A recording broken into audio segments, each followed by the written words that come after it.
افغانستان کې کولرا 15 تنه مړه او زرګونه نور پرې اخته دي. او پاکستان کې افغانانو اعتراض، طالبان افغانستان کې هیڅ چاته خطر نشته.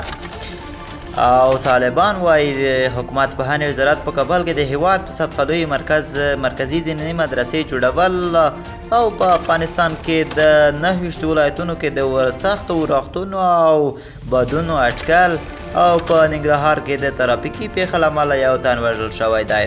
سلام ستړي مشئ د ژوند میډیا درنو لیدونکو، وخت مو بخیر. پام وکړئ د مهال تازه څو لنډو مهمو خبرونو ته.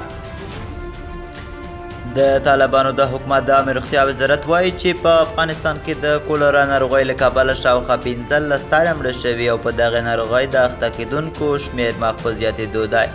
د هغه مهال دا ناروغي زیاته شوې چې په ذاتو ولایتونو کې د چټلۍ رامنځته شوي او په دغه ناروغۍ زیات خلک اخته شوي دي.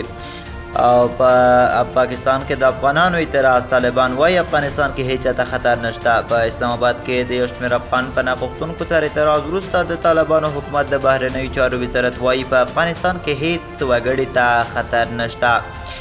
او د طالبانو د حکومت د پوهنې وزارت په کابل کې د هیواد په سطحه د لوی مرکزي دیني مدرسې د پرانیستلو خبر ورکړ. پوهنې وزارت وایي دغه دیني مدرسه چې پر یوه وخت د 1000 شاګردانو د ځایولو ظرفیت لري د کابل ښار د څرخي په اړوند سیمه کې پرانیستل شوه. یاد وزارت ویلي چې په دغه دیني مدرسه کې د شمولیت ازموینې به راتلونکي چهارشنبه واخیستل شي او درسونه به د شنبې په ورځ پیل شي. او په افغانستان کې د سختو ورښتونو او بادونو اټکل. نن سبا د افغانستان په 29 ولایتونو کې د تیز باد او دوړو پیښېدو اټکل. په دغه ولایتونو کې کندوز، مزار شریف، فاریاب، بادغیس، هرات، فراه، نیمروز، هلمند، کندهار، سمنګان، سرپل، جوزجان، غور، دایکنډي، ارزګان، غزني، پکتیکا، بغلان، بامیان، پروان، تخار، پنجشیر، کاپیسا، کابل، میدان وردګ، لوګر، خوست او زابل کې شامل دي.